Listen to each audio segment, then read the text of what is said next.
Sir नमस्कार। नमस्कार जी। Sir क्या नाम है आपका? सर मेरा नाम धर्मपाल है जी। धर्मपाल जी क्या करते हैं आप? सर मैं कॉलेज में असिस्टेंट प्रोफेसर हूँ। सर आप एक पढ़े लिखे व्यक्ति हैं, आपने संत रामपाल जी महाराज को गुरु कब बनाया? सर संत रामपाल जी को मैंने अपना गुरु 2 मार्च 2010 को बनाया।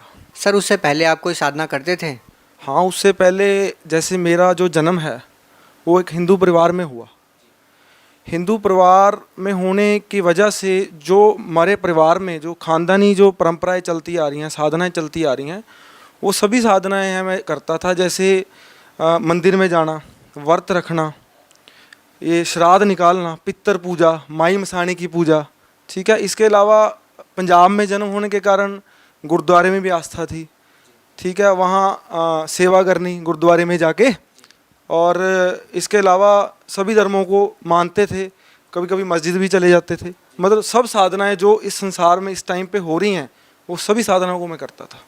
लेकिन सर आज आपने एक ऐसे संत को गुरु बनाया है जो इन सभी साधनाओं पर प्रश्न चिन्ह खड़ा करता है, और उन संत का कहना है कि जो साधनाएं अभी जो वर्तमान में चल रही है और चली आ रही है वो सब वेदों के अनुसार नहीं है, ये साधनाएं शास्त्र के विरुद्ध है। सर आप क्या कहना चाहेंगे?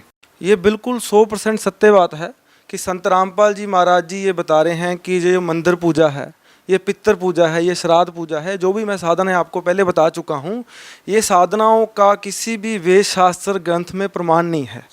और संत रामपाल जी महाराज जी भी यही बता रहे हैं कि ये जो साधना है, ये देखो वेद खोल के, शास्त्र खोल के दिखा रहे हैं कि देखो ना तो गुरु ग्रंथ साहब में लिखा है, ना गीता हिंदू धर्म की गीता में लिखा है, जब मुसलमान धर्म की कुरान शरीफ में लिखा है, ना ईसाई धर्म की बाइबल में लिखा है।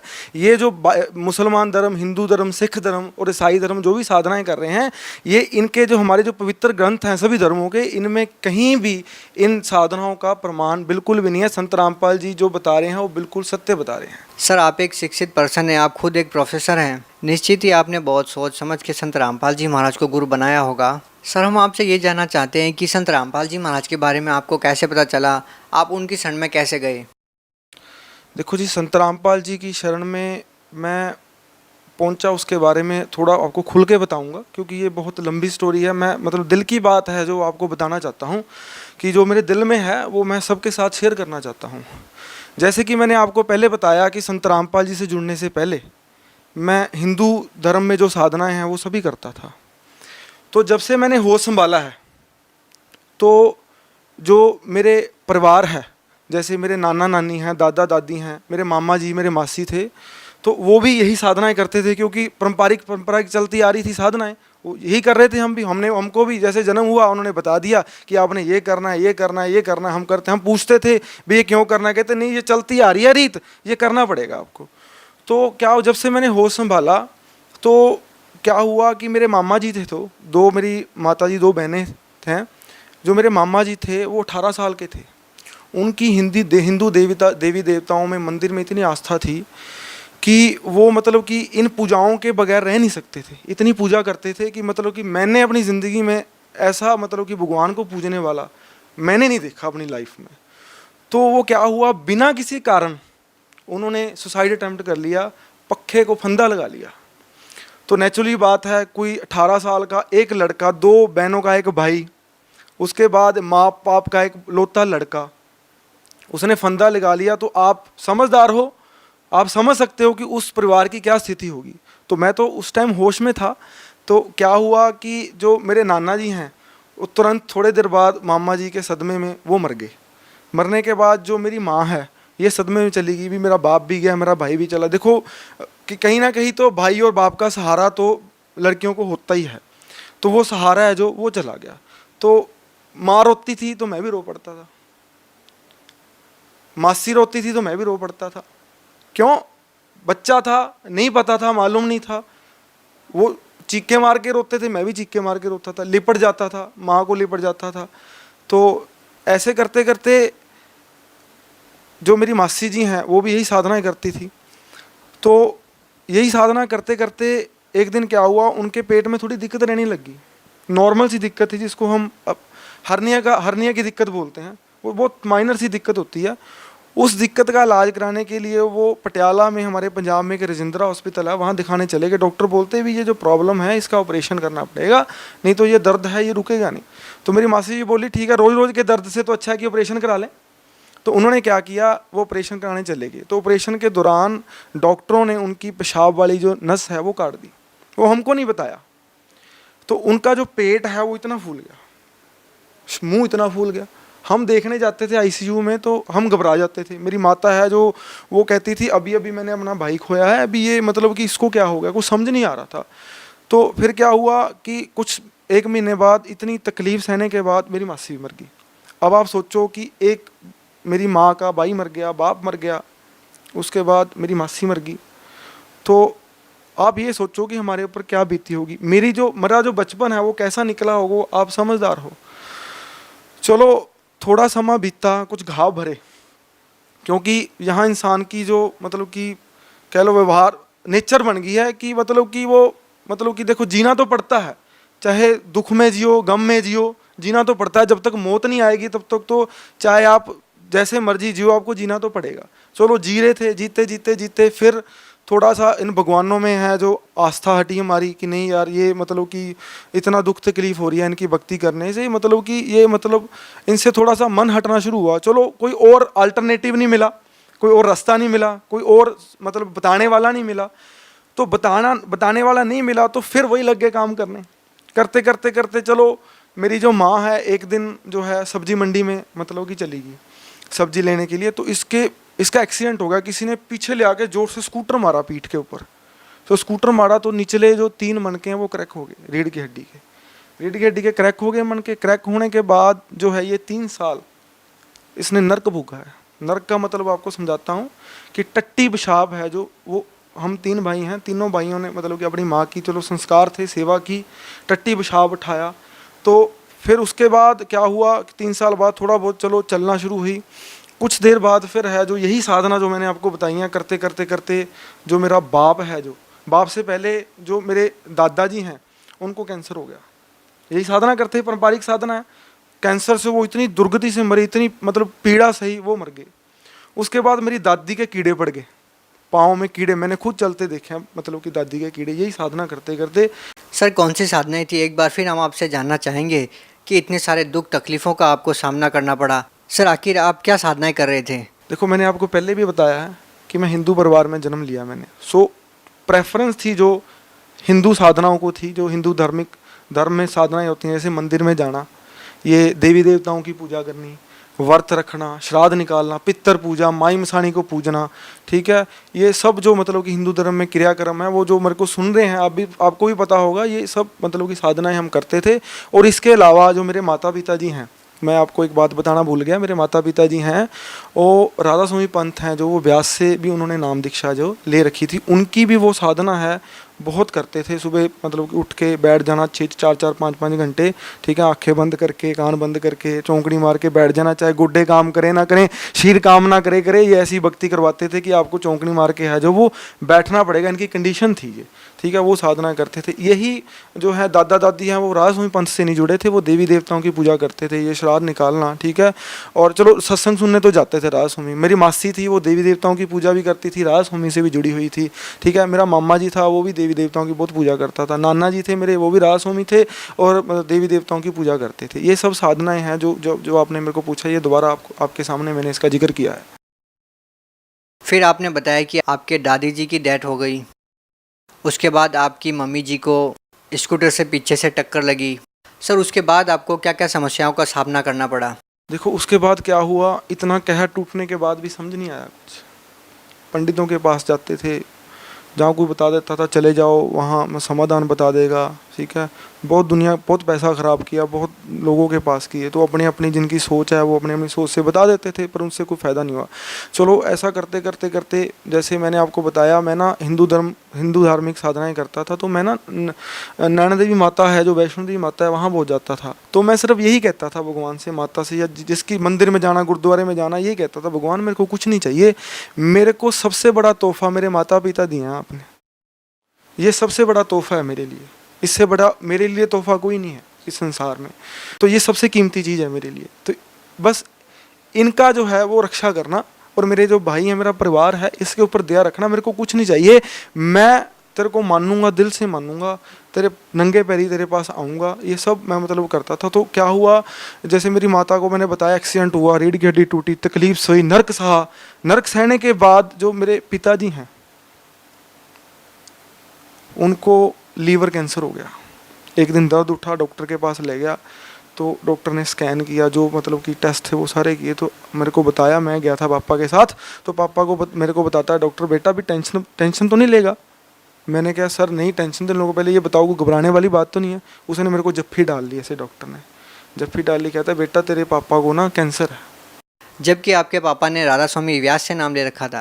राधा स्वामी व्यास से वो नाम लेके मतलब इतने दृढ़ भाव से, इतने विश्वास से लगे हुए थे ना कि वो हर सेवा में जाते थे, दान भी इतना करते थे, और भक्ति मैंने खुद देखा है, सुबह उठ के बैठ जाना, जब भी उनको समय मिलना उन्होंने बैठ के करनी भक्ति, बहुत भक्ति करते थे।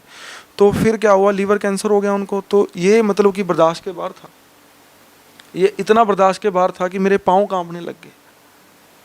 तो मैंने भगवान को मतलब कि याद किया, बहुत मतलब कि हृदय से याद किया। जब हृदय से मैंने भगवान को याद किया, मैं कहे हे भगवान भी तू मतलब कि ये ऐसा क्यों कर रहा है हमारे साथ भी, हमने मतलब तेरी भक्ति भी करते हैं, किसी का बुरा भी नहीं करते, ठीक है, सच्चाई के साथ जी रहे हैं, ठीक है, बिना मतलब गलत कामों के साथ जी रहे हैं, फिर इतना मतलब कष्ट क्यों, इतना कहर क्यों हमारे ऊपर। तो मैं बहुत रोया अस्पताल में खड़ के। तो वहाँ लोग हैं जो वो इकट्ठे हो गए थे, बेटा क्या हुआ। मैंने कहा कि भी मेरे बाप को कैंसर हो गया। जब मैंने ये बात उनको कही तो वहाँ लोग खड़े रोने लग गए। कहता कि मैंने उनको बताया कि मैंने ज़िंदगी में बहुत दुख देखे, भी ये दुख देखना बाकी था बस मेरे को, कि इसके बाद मतलब कि मेरा जीना नहीं है। भी मेरे दिमाग में ये था कि अब मैं माँ को बताऊँगा है, वो माँ भी नहीं बचेगी।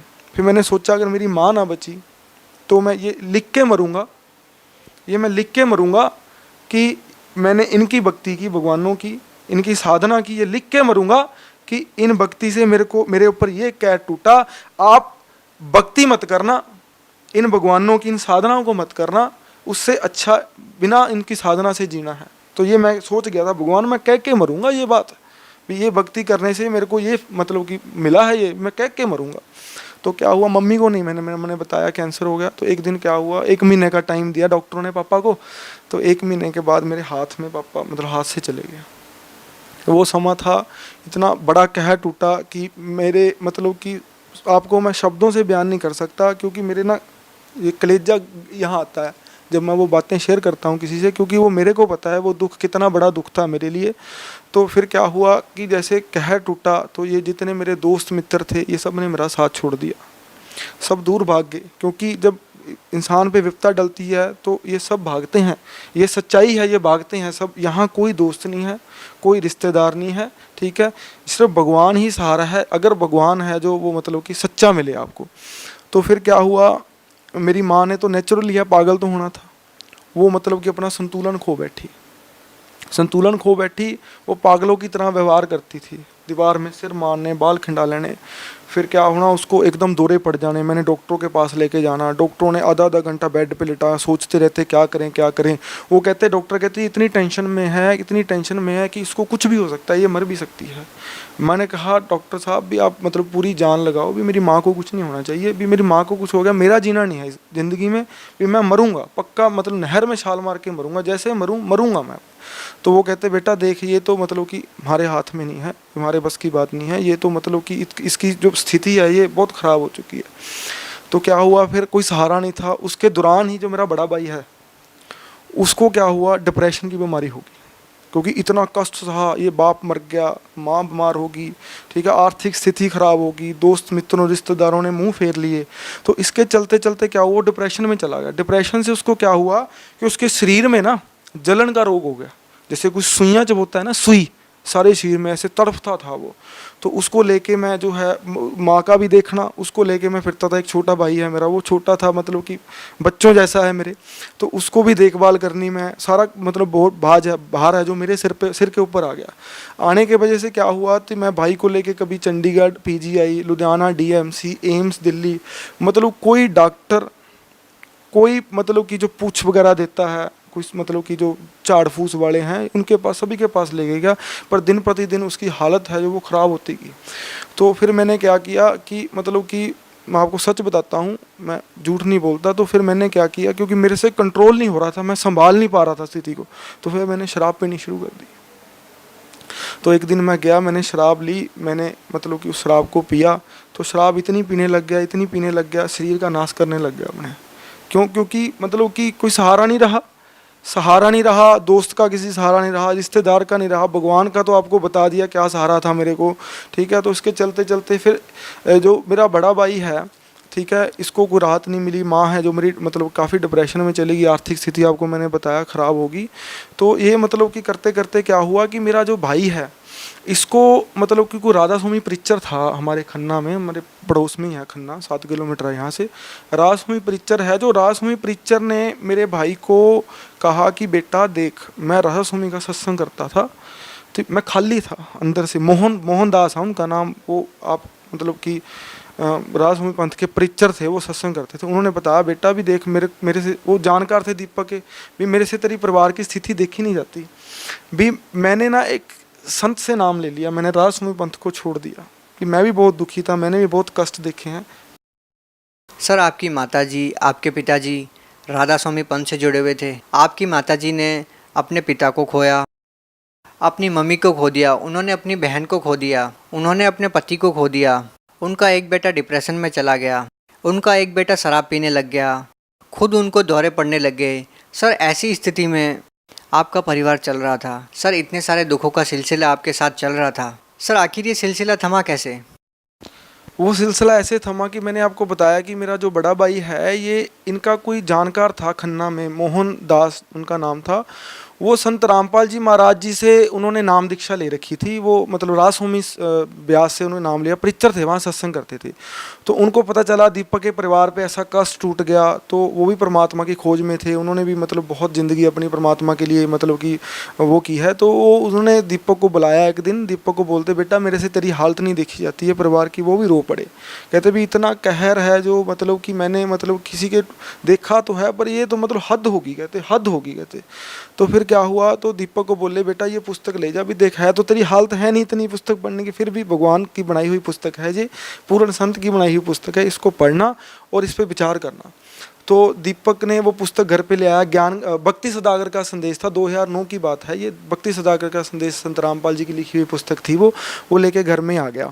लेके घर में आया तो उसने 2-4 पेज पढ़े, तो अंकल को बोलता है अंकल जी मैं इतनी जगह जा आया, इतने गुरु बना लिए मैंने, इतने मतलब साधनाएं कर ली। वो कुमार स्वामी नाम का एक संत है हिंदुस्तान में, वो उनसे उसने बीज मंत्र भी ले रखे थे। इसको अलावा जो पंजाब में बहुत गुरु हैं, बहुत संत हैं, उनके पास भी, उनकी भी संगत करता था, उनके पास भी जाता था, सिर्फ अपने दुख निवारण के लिए, भगवान को मतलब कि पाने के लिए, भगवान कौन है इसलिए वो वहाँ जाता था। इसके अलावा वो जो हिंदू धर्म में साधना है वो भी सभी करता था।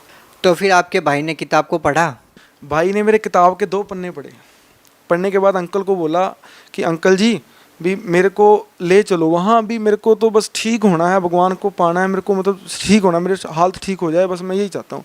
अंकल कहते ठीक है, मैं संत रामपाल जी से प्रार्थना करूँगा तेरी, भी बताऊँगा कि ऐसे ऐसे एक बच्चा है पंजाब का, बहुत परेशान है। तो गुरुजी ने बोला, उसने संत रामपाल जी से प्रार्थना की भी ऐसे ऐसे दीपक नाम का कोई लड़का है, बहुत परेशान है, गुरुजी नाम लेना चाहता है। गुरुजी बोले बेटा उसको बोले पहले ज्ञान समझे, पुस्तक को पढ़े। यहाँ कोई झाड़े वाला काम नहीं है, यहाँ कोई मतलब कि कोई जादू मंत्र तंत्र नहीं किए जाते, यहाँ तो पूर्ण परमात्मा की जो है भक्ति बताई जाती है, वो शास्त्र अनुकूल साधना बताई जाती है, जो साधनाएं आज तक किसी को नहीं पता, जो हमारे शास्त्रों में मतलब छुपी हुई थी वो साधना बताई जाती है। यहाँ तो मतलब कि वो साधनाएं बताई जाती है जिससे 3 ताप के कर्म हैं जो वो भी खत्म हो जाते हैं। तो गुरुजी को बोलता, वो कहता गुरुजी उसने पुस्तक पढ़ ली, उसका फ़ोन आया था, उसने मेरे को बताया कि मैंने पुस्तक पढ़ ली। तो क्या हुआ, तो गुरुजी ने बोला नहीं उसने पुस्तक नहीं पढ़ी। तो उसने मोहन अंकल ने बोल दिया कि तूने मेरे को ये बोला कि मैंने पुस्तक पढ़ ली, मेरे को लेके जाओ वहाँ, तो फिर गुरुजी ने तो बोला पुस्तक पढ़ी नहीं। भी गुरुजी बोलते पुस्तक पढ़े, कहते अंकल जी गुरुजी को कैसे पता चल गया अभी उसने पुस्तक नहीं पढ़ी? तो कहते भी देख ले अब तू भी, गुरुजी ने तो मेरे को ऐसे बोला। दीपक ने, मेरे भाई ने उसको 2 बार पुस्तक को पढ़ा। पुस्तक पढ़ने के बाद मतलब कि उसने मतलब कि संत रामपाल जी से नाम दीक्षा ली। तो सबसे बड़ी जो राहत है हमारे परिवार को संत रामपाल जी ने बख्शी, मतलब कि कृपा की भगवान ने, बंदी छोड़ ने, वो ये है कि उसको भगवान ने नाम दिया संत रामपाल जी ने, और उनके सिर पे हाथ रखने से मतलब उसकी 50% जो प्रॉब्लम है वो ठीक होगी। उसने प्रार्थना की संत रामपाल जी से, गुरुजी भी मेरे को बिल्कुल ठीक कर दो, भी मैं बहुत ठीक हो गया हूँ, भी मेरे को बिल्कुल ठीक कर दो। गुरुजी बोले बेटा बेटा देख भक्ति करनी पड़ेगी, भक्ति कर, भक्ति से सब कुछ होता है, भक्ति से ही सब कुछ मिलता है।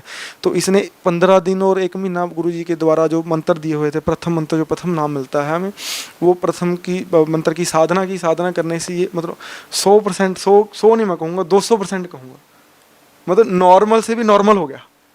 तो ये मतलब ठीक हो गया। तो उधर से मैंने आपको बताया मेरी हालत ख़राब थी, मैं ड्रिंक करने लग गया।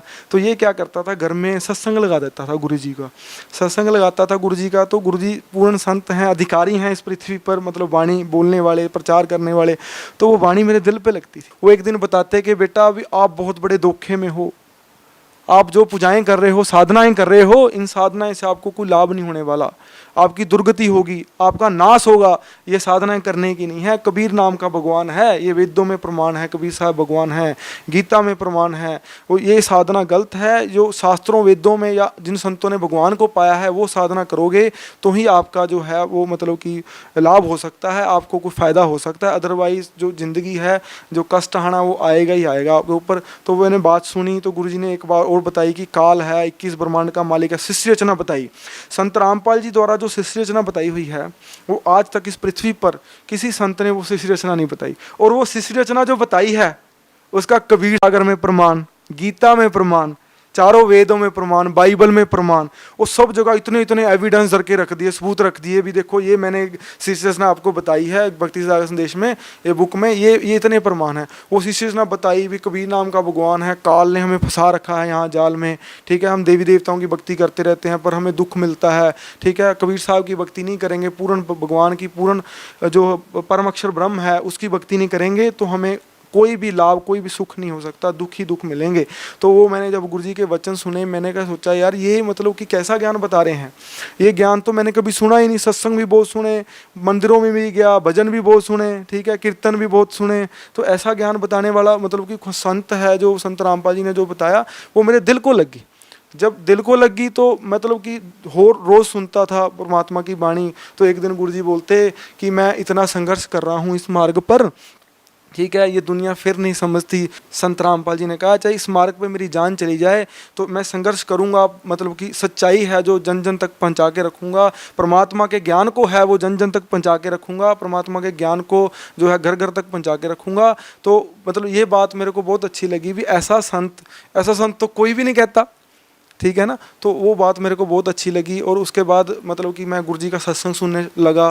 सत्संग में मेरे को धीरे धीरे समझ आने चला गया भी स्थिति क्या है इस लोग की, कौन हमें दुख देता है, ठीक है, भी हमें दुख क्यों आता है, इसका कारण भगवान कौन है ये बताने वाला कोई नहीं था, ठीक है। वो कहाँ रहता है, उसको कैसे पाया जा सकता है, किन किन ने आज तक मतलब उसको पाया है, ये सब संत रामपाल जी ने खोल के मतलब कि बता दिया।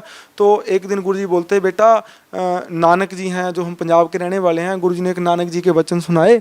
तो वो वचन सुने तो मैं रो पड़ा, इतना रोया, कमरे में बंद हो गए, इतना रोया। वो बोलते कहते गुरु नानक देव जी बोलते हैं कि ये काल है जो इस ब्रह्मांड का मालिक है, वो कभी भी कोई भी कहर तोड़ सकता है, कभी भी कुछ भी कर सकता है इंसान के ऊपर। कैंसर की बीमारी भी लग सकती है, एड्स भी हो सकता है, एक्सीडेंट से मौत भी हो सकती है इंसान की, कुछ भी कर सकता है बेटा। अभी उसके जाल से निकलने के लिए पूर्ण संत की शरण में आना पड़ेगा।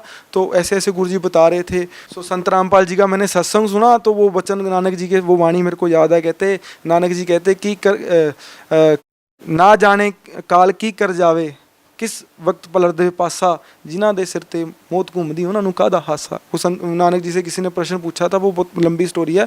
मतलब उस वाणी का ये अर्थ था कि काल का कुछ नहीं पता भी यहाँ क्या कहर टूट जाए। वो मेरे को बहुत अच्छी लगी भी देखो जैसे हमारे साथ इतना कहर टूटा, हमें पता नहीं चल रहा ये कहर का कारण क्या है, ये कहर क्यों टूट रहा है हमारे ऊपर। भी हम तो वो भक्ति कर रहे हैं जो मतलब सारी दुनिया करती है, भी हम भी तो वही करते हैं, वो हमको न्यारा काम तो कर नहीं रहे, गलत काम तो कर नहीं रहे। तो ये कहर टूटने का कारण संत रामपाल जी ने बताया। तो मैं स्कूटर पे जा रहा था तो संत रामपाल जी के वचन मेरे को याद आ रहे थे। तो पीछे से ट्रक ने आके मेरे स्कूटर में मारा। मैं वो मतलब कि पलटी खाता 3 पलटी खा स्कूटर पे गिर गया। तो मेरा सिर है जो वो ज़मीन पे लगा। तो मतलब मेरे को चक्कर आ गए। मैंने सोचा भी मतलब मेरे को ऐसे लगा कि बस भी मैं मर गया मैं। तो मैं जब उठा तो मैंने देखा कि मतलब मैं बिल्कुल ठीक था। तो मैं बहुत रोया वहाँ स्कूटर खड़ा करके। तो स्कूटर खड़े करके रोया तो मैं घर आ गया। मैंने दीपक को बोला, मैं कहा दीपक भी मेरे को संत रामपाल जी से नाम दीक्षा दवा दे, नहीं तो मैं मर जाऊँगा। दीपक को मैंने जब फिर डाल लिया ऐसे, मैं कहा भी दीपक संत रामपाल जी के पास ले जा, भी नहीं तो मैं मर जाऊँगा, भी मरेगी तो मेरी माँ दुख पाएगी। भी मेरे पीछे काल पड़ गया है, वो मार के हटेगा मेरे को। तो फिर क्या हुआ कि मतलब कि दीपक ने बहुत खुशी हुई, भाई को खुशी हुई, तो भाई ने क्या किया, कहता मम्मी को भी मना, मेरी माँ पड़ी रहती है सारा दिन, मतलब कि बहुत कष्ट में है, दुख में है, भी ये इसको भी राहत मिलेगी, बहुत भगवान का सहारा बहुत बड़ा सहारा है। तो फिर क्या हुआ कि मैंने मम्मी को बताया, मम्मी देख भी ऐसे ऐसे मेरे साथ हुआ, अगर तू मेरे को चाहती है भी मैं मतलब उस संसार में रहूँ, कि मैं मर मरूँ, तू मेरे साथ चल। भी गुरु जी का ज्ञान तो तू भी सुनती है, सत्संग तू मेरे को बात भी मतलब थोड़ी बहुत कर लेती है, अभी हाँ भी मतलब एक बातें तो सही हैं, पर मैं नास्तिक हो चुकी हूँ, भी मैं नहीं किसी भगवान को मानती। मैं कहा मम्मी मेरी मेरे मेरे कारण एक बार संत रामपाल जी के पास चल। तो मैंने गाड़ी में मम्मी को बिठाया, दीपक के साथ चल पड़े। तो आश्रम में क्या हुआ, गुरु जी दर्शन दे रहे थे संत रामपाल जी, दीपक दर्शन करने चला गया था, मैं दर्शन कर लूँ बाद में मैं आपसे मिलता हूँ, क्योंकि दर्शन तो आपको पता ही है परमात्मा के, संत के, पूर्ण संत के कितना लाभ है दर्शनों का, वो तो हम जानते हैं और किसी को नहीं मालूम। तो ये दर्शन करने गया तो गुरु जी बोले, संत रामपाल जी कहते, हाँ भी दीपक दास, आगे तेरी माँ और तेरा भाई। तो ये भागा भागा बाहर आया, कहता देखो गुरुजी ने मेरे को अपनी आप बता दिया भी तेरा भाई और मैं। कहता गुरुजी बोलते फटाफट उनको जल्दी से जल्दी है जो वो नाम दीक्षा है दो। तो फिर फटाफट मैंने फार्म भराया, नाम दीक्षा ली, तो गुरुजी के दर्शन करने गया तो गुरुजी ने मेरे सिर पे हाथ रखा, कहते बेटा तू बहुत जगह फिर लिया, कहते एक बात हमेशा याद रखना मेरी, इस पृथ्वी के ऊपर इस जगह के अलावा कहीं कोई ठिकाना नहीं है। तो मैं रो पड़ा। तो गुरुजी ने मेरे को बहुत प्यार किया, सिर पे हाथ फेरा, मतलब कि बहुत अच्छा लगा मेरे को। तो फिर गुरुजी आगे चले गए, मैं खड़ा रहा, क्योंकि अट्रैक्शन इतनी तकड़ी थी, इतनी तकड़ी पावर अंदर एंटर कर गई कि मतलब ऐसा लगता था जैसे पता नहीं कितना भार है जो सिर से हल्का हो गया हो। लगता है वो तो जिससे मर्जी संत रामपाल जी के न्यायियों से पूछो, आशीर्वाद से क्या लाभ मिलता था उनको। सर यहाँ पे दो स्थितियाँ देखने को मिली। एक तरफ आपके माता पिता ने राधा स्वामी पंथ से नाम दीक्षा ले रखी थी, और आपकी माताजी ने आपके पिताजी को, अपनी मम्मी को, अपनी बहन को, और उनका बेटा डिप्रेशन में चला गया, आप शराब पीने लग गए और ख़ुद उनको दौरे पड़ने लग गए। एक तरफ तो एक संत की साधना करने से इतने सारे दुखों का पहाड़ टूट पड़ा, जिससे व्यक्ति नास्तिक बन जाता है और नास्तिकता की तरफ चलने लगता है, जैसे कि आपकी मम्मी जी चले गई। दूसरी तरफ एक संत है संत रामपाल जी महाराज, जिसकी भक्ति, जिसका नाम, जिसका सत्संग सुनने मात्र से आप लोगों को इतने सारे लाभ मिले। सर ये डिफरेंस क्यों है? आखिर हमारे संसार में, हमारे समाज में ये कहा जाता है कि संत सब एक होते हैं, उनसे नाम दीक्षा लेने से ही मोक्ष हो जाता है, लेकिन यहाँ पे दो स्थितियाँ क्यों? देखो ये दो स्थितियों का कारण ये है कि हमें आज तक ये बताने वाला ही कोई नहीं था कि कौन सी साधना करने वाली है और कौन सी नहीं करने वाली। लोक वेद के अनुसार आज भी सारी दुनिया लगी हुई है, संत रामपाल जी के अनुयायियों को छोड़ के आज भी दुनिया है वो लोक वेद के हिसाब से लगी हुई है। उनको ये नहीं पता भी कौन सी साधना करने की है और कौन सी साधना है जो नहीं करने की है। तो संत रामपाल जी हैं जो इन्होंने मतलब कि आपने क्वेश्चन पूछा कि ये डिफरेंस क्यों है, तो संत रामपाल जी ने ये डिफरेंस है, ये मतलब कि संत रामपाल जी ने ये हमें बताया कि 4 वेदों, 6 शास्त्र, 18 पुराण, गुरु ग्रंथ साहब, बाइबल, गीता, महाभारत, रामायण, जितने भी धार्मिक रिलीजियस बुक्स हैं उनमें से खोल के दिखा दिया कि ये देखो जो आप साधनाएं करते हो ये करने की नहीं है, ये लिखी हुई है। मैं अपनी तरफ से नहीं कह रहा, भी मैं अपनी तरफ से एक शब्द कहूँ तो ये दुनिया मेरे को मार देगी, ये मैं अपनी तरफ से नहीं कह रहा शब्द एक भी, ये मैं शास्त्रों में से बीच निकाल के कह रहा हूँ। देखो ये करोगे तो फायदा होगा, भगवान से लाभ मिलेगा, अदरवाइज आपने जो पिछले जन्म के कर्म किए हैं उसके हिसाब से आपकी ज़िंदगी है जो वो चलेगी। सर संत रामपाल जी महाराज जी ने अपने सत्संगों में आप लोगों को वादा किया कि यदि मेरे द्वारा बताई गई भक्ति अनुसार साधना करेंगे तो आपको सभी दुखों से निजात मिलेगी। जैसा कि आपने हमको बताया कि संत रामपाल जी महाराज से नाम दीक्षा लेने से पहले आप लोगों के ऊपर दुखों का पहाड़ टूटा हुआ था, आप लोगों को बहुत सारे दुख थे। उन दुखों का सिलसिला कैसे रुका? आपने बताया कि आपके भाई के नाम दीक्षा लेने से रुक गया। तो सर क्या संत रामपाल जी महाराज से आपने नाम दीक्षा ली, शराब पीने लग गए थे, डिप्रेशन में रहने लग गए थे, आपकी माताजी को दिल के दौरे पड़ने लग गए थे, उस स्थिति में आपको कितना लाभ मिला? जैसे कि मैंने आपको बताया कि संत रामपाल जी, जैसे आपने भी कहा कि सत्संग में संत रामपाल जी आपके बताते हैं कि मैं वादा करता हूँ कहीं मर्जी लिखा लो मेरे से कि जो दास ये भक्ति बता रहा है, ये दास जो साधना बता रहा है, ठीक है, इस साधना करने से आपको भगवान की प्राप्ति भी होगी और आपके हर कष्ट का निवारण होगा।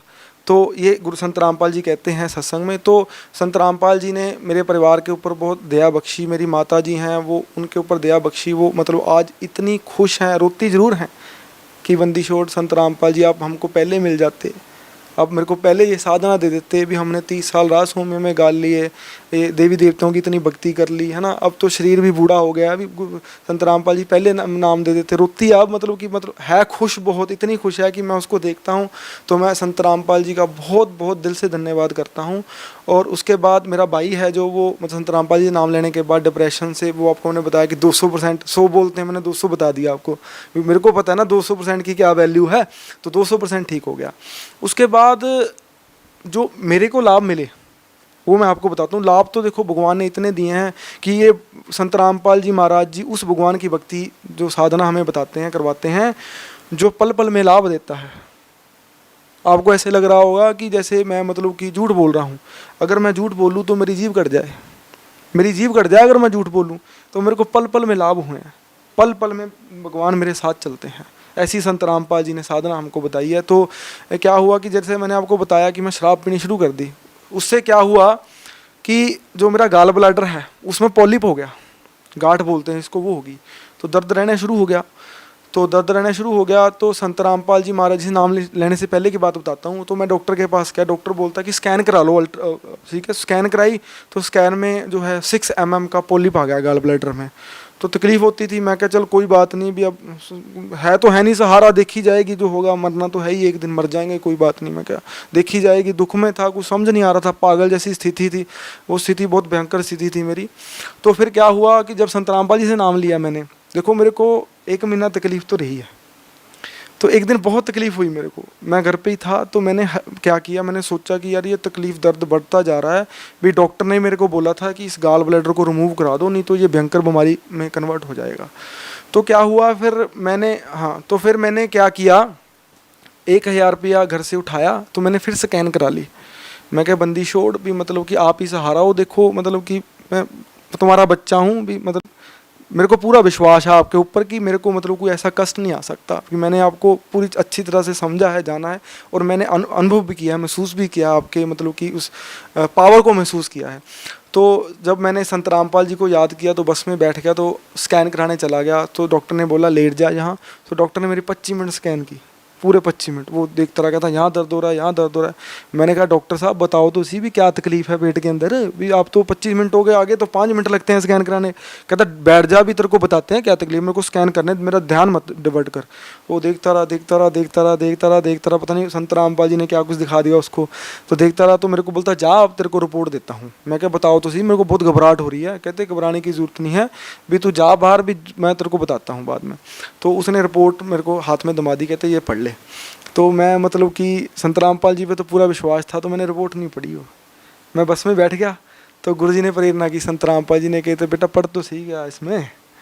तो उस टाइम भी दर्द हो रहा था, तो मैंने रिपोर्ट खोली, तो मतलब जो रिज़ल्ट है वो पढ़ा बस मैंने। उस रिज़ल्ट में लिखा था कि जो वो गाल ब्लैडर है, there is no polyp in gall bladder.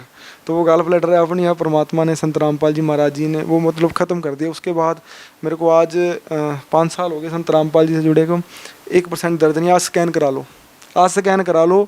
और मेरे पास वो स्कैन भी पड़ी है, मैं भूल गया लेना, जिसमें 5 mm का पॉलिप शो हो रहा था। धर्मपाल नाम है, मेरे पिताजी का हेमराज नाम है, तो वो स्कैन में पॉलिप था। तो वो स्कैन है जो वो। सर आपने कहाँ से करवाया वो टेस्ट? एक खन्ना ही है, मतलब स्कैन सेंटर है, बहुत पॉपुलर स्कैन सेंटर है, वहाँ से मैंने जो है वो स्कैन कराया था। Khanna scan CT scan centre है, ऐसे नाम का स्कैन सेंटर है।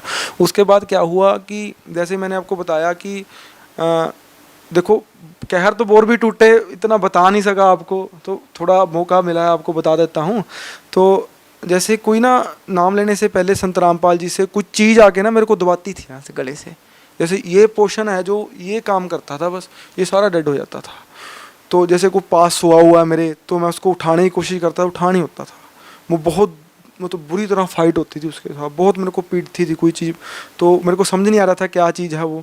तो संत रामपाल जी से जब मैंने नाम दीक्षा ली, उसके बाद उस चीज़ ने फिर दबाया मेरे को। पर मैंने संत रामपाल जी के सत्संग सुने हुए थे, बोले बेटा ये जो मंत्र मैंने आपको दिए हैं ना, ये इतने कीमती मंत्र हैं ना, इसके जाप करने से जो आपके 3 ताप के कर्म हैं, भूत प्रेत के जो ताप हैं, ये सब नष्ट हो जाएंगे। भूत प्रेत ये आपके निकट नहीं आ सकते।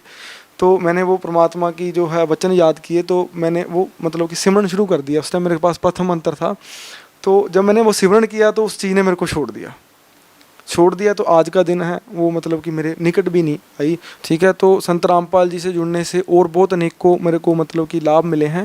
जैसे मैंने आपको एक बात और बतानी थी कि पापा की डेथ के बाद हमारी आर्थिक स्थिति भी बहुत ख़राब हो गई थी, क्योंकि घर में कमाने वाला कोई नहीं था। बड़ा भाई भी 6,000 रुपये नौकरी करता था, मैं भी मतलब कि 8,000 रुपये नौकरी करता था, तो छोटा भाई बहुत छोटा था, बच्चों की तरह था, आपको मैंने बताया।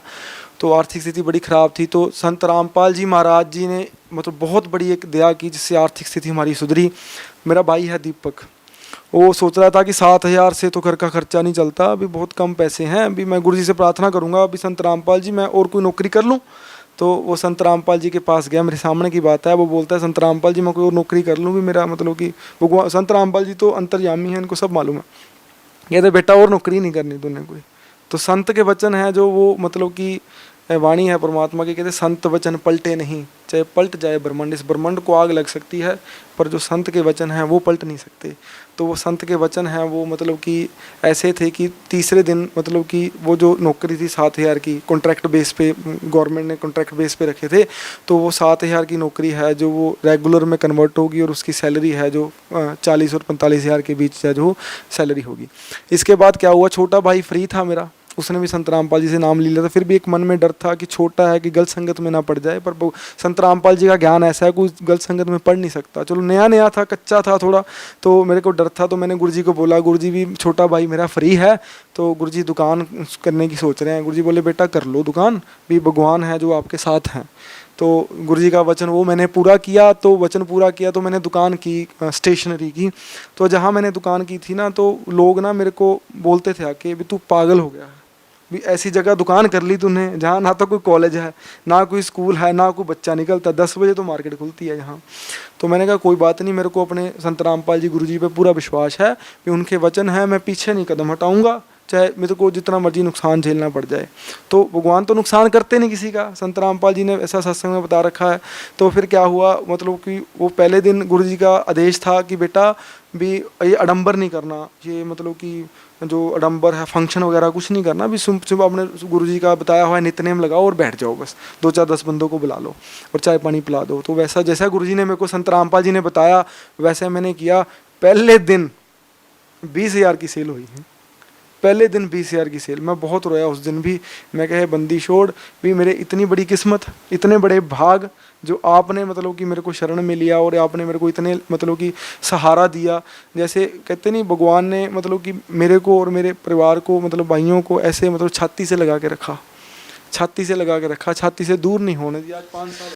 सर एक ऐसा संत जिसने आपकी ज़िंदगी को खुशियों से भर दिया, कहाँ पे एक ऐसे माहौल में जी रहे थे जहाँ पर आपके ऊपर बहुत सारे दुखों का पहाड़ टूटा हुआ था, वही संत रामपाल जी महाराज की शरण में जाने से आप लोगों की ज़िंदगी खुशियों से भर गई। लेकिन आज वो संत जेल में है, आप सर क्या कहना चाहेंगे? आखिर एक ऐसे संत के ऊपर इतने आरोप प्रत्यारोप, आप सर क्या कहना चाहेंगे? वो संत जेल में है, दूसरों की ज़िंदगी में खुशी भरने वाला संत आज खुद जेल में है, क्या कहना चाहेंगे? देखो जी, पहली बात मैं आपको बताने वाला हूँ, आप मीडिया से हो, कि जो संत रामपाल जी महाराज जी हैं, ठीक है, जो आपने आरोपों की बात की है, वैसे तो आपको कोई अधिकार नहीं है उनके आरोपों के बारे में जानकारी पाने का, क्योंकि जो आपने वो काम किया है वो सारी दुनिया को पता है कि आपने जब उनके ऊपर आरोप थे तो मीडिया में खुल के मतलब पूरा उनका मतलब प्रचार, गलत प्रचार किया है। जो मतलब कि मैं जो वाणी कहती है कि आपने बहुत कर्म बिगाड़े हैं, मीडिया ने बहुत कर्म बिगाड़े हैं, इसका नतीजा भगवान मतलब कि भगवान की वाणी है कि आपने उस दरबार का मैल नहीं देखा जहाँ धर्म राय के तिल तिल का लेखा। तो ये तो भगवान की वाणी है, ये तो मतलब कि सिद्ध होती है।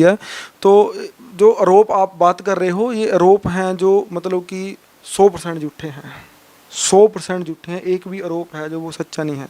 और दूसरी बात रही संत रामपाल जी जेल में हैं, ये इस देश का दुर्भाग्य है, इस देश की जनता का दुर्भाग्य है कि संत रामपाल जी को, ऐसे संत को, मेरे परिवार की स्थिति आपके सामने है, जिसका परिवार ऐसे बिखर गया हो, उसके परिवार को मतलब खड़ा कर दिया हो और उसको सच्चा ज्ञान बुराइयों से छुड़ा दिया हो, ऐसे संत को आपने जेल में मतलब कि डाल दिया।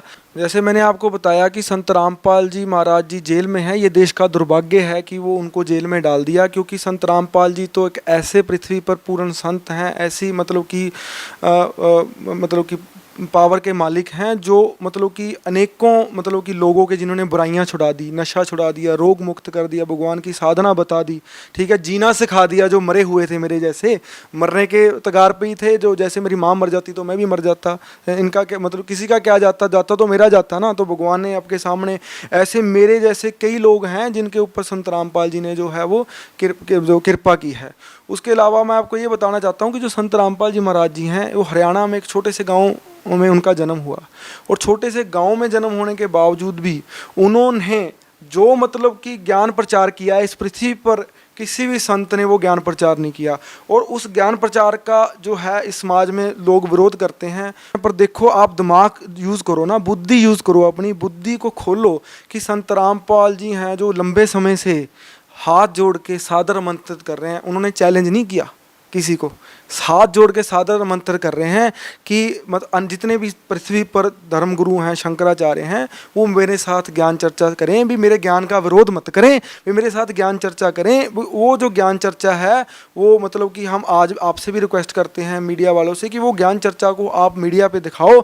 ये जनता खुद डिसाइड कर लेगी भी कौन सच्चा है और कौन झूठा है, संत रामपाल जी का ज्ञान सच्चा है या झूठा है। बाकी रही आरोपों की बात, हम जब से गुरुजी संत रामपाल जी हमारे जेल में गए हैं, ठीक है, बड़ी शर्म की बात है आप लोगों के लिए, बहुत ही शर्म की बात है, क्योंकि मेरे को कहनी पड़ रही है आप लोगों से कि संत रामपाल जी महाराज जी के जो शिष्य हैं, और संत रामपाल जी खुद 2006 और 2014 के जो बरवाला कांड और कोंथा कांड में जितने भी मुकदमे FIR दर्ज हैं संत रामपाल जी के ऊपर, उनकी वो संत रामपाल जी खुद CBI जांच की मांग कर रहे हैं। और उनके न्यायियों हैं जो वो गलियों में धक्के मतलब जोर जोर से चिल्ला चिल्ला के ये मतलब मीडिया में दिखाई नहीं जाती बातें, ये मैं आपको बता रहा हूँ। ये मतलब कि अगर ये बातें आपको पता चले तो आपका भी मतलब कि शायद हृदय इस बात को मतलब काम पे कबूल करे अपनी गलती को, क्योंकि वो गलियों में हर एक मतलब स्टेट में जितने भी डिस्ट्रिक्ट हैं उसमें DC को प्रधानमंत्री के नाम पर ज्ञापन दिया जाता है कि अभी हमारे गुरुजी को आपने मतलब जेल में डाल दिया, अभी झूठे रोप लगा दिए, अभी उसकी CBI जांच करो। अभी दुनिया तो CBI जांच की मांग नहीं करवाती, दुनिया तो भागती है, दुनिया विरोध करती है CBI जांच की, भी हमारी CBI जांच नहीं होनी चाहिए। जैसे अन्य संत हैं उनके ऊपर केस चल जाता है तो वो अनुयायियों को क्या कहता है कि हमने CBI जांच नहीं होने देनी। वो अनुयायी बेचारे बोले वाले हैं, उनको पता ही नहीं हम क्या कर रहे हैं, वो सड़कों पे उतर जाते हैं कि हमारे गुरुजी के ऊपर CBI जांच नहीं होनी चाहिए, हमारे गुरुजी के ऊपर CBI जांच नहीं होनी चाहिए। क्यों? क्योंकि उन्होंने गलत काम कर रखे हैं। हमारे गुरुजी बिल्कुल संत रामपाल जी सच्चे हैं, इन्होंने कोई गलत काम नहीं किया। ये तो मतलब कि आपको मैंने बताया कि ये तो सच का प्रचार कर रहे हैं, भगवान के उस ज्ञान का प्रचार कर रहे हैं जो उस खजाना खोल दिया संत रामपाल जी ने, जो खजाना है जो छुपा हुआ था मतलब वेदों शास्त्रों ग्रंथों में। तो सर अंतिम प्रश्न आपसे करेंगे कि आप भगत समाज को क्या संदेश देना चाहेंगे? देखो, भगत समाज को मैं यही संदेश देना चाहता हूँ कि आप संत रामपाल जी महाराज जी के ज्ञान का विरोध ना करें। संत रामपाल जी महाराज जी का ज्ञान सुने।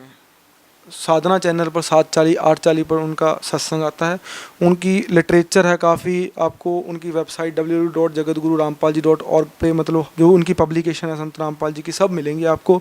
उनके मतलब कि ज्ञान को पढ़ो, समझो, उसके बाद फैसला लो। बिना समझे बिना पढ़े फैसला मूर्ख लोग लेते हैं। जो समझदार लोग होते हैं वो बिना समझे बिना पढ़े फैसला नहीं लेते। जो आज ये सोच के फैसला लिया हुआ है जिन्होंने कि संत रामपाल जी से नाम नहीं लेंगे, जो उनसे मतलब कि उनका विरोध करते हैं, उनको अच्छा नहीं समझते, ये मतलब कि आपके लिए बहुत गलत बात है। इसको आप मतलब कि अपने अहंकार को, अपनी ईगो को छोड़ के, ये अहंकार साथ नहीं जाएगा, ये तो मिट्टी में मिलेगा एक दिन। वो इंसान भी मिट्टी में मिलेगा, ये अहंकार भी आपका मिट्टी में मिलेगा। बहुत बड़ी उदाहरण है रावण की, ठीक है, वो सारी मतलब इस पृथ्वी पे उसके बड़ा, उससे जैसा बड़ा योद्धा नहीं था कोई, उसका भी जो अहंकार है भगवान ने तोड़ा था, उसको भी मिट्टी में मिलाया था। तो मैं ये प्रार्थना मतलब आपसे प्रार्थना करना चाहता हूँ। देखो, जैसे मैं भी पढ़ा लिखा हूँ, आप भी पढ़े लिखे हो, तो आप संत रामपाल जी महाराज जी का सत्संग सुनो, उनका बुक पढ़ो और उसके बाद वेद शास्त्र ग्रंथों से उनको ज्ञान मिलाओ। मैं एक बात और बताना चाहता हूँ कि संत रामपाल जी अक्सर सत्संग में ये कहते हैं कि मैं अपनी तरफ से कुछ नहीं बताता, जो वेद शास्त्र ग्रंथ में लिखा है वो बताता हूँ। फिर भी उनका विरोध होता है। देखो कितनी बड़ी बात है, ये छोटी बात नहीं है। समझदार को तो इशारा ही काफ़ी होता है। समझदार है, इशारा ले और मतलब कि उसकी तरफ भागे, तो समझदार को तो इशारा काफ़ी है। ये इशारा भी लोग नहीं समझ रहे। इससे पढ़े लिखे का इंसान का मैं सोचता हूँ ऐसी एजुकेशन का कोई फ़ायदा नहीं है अगर वो सच्चाई को समझ नहीं सकते। सर बहुत बहुत धन्यवाद। Thank you ji.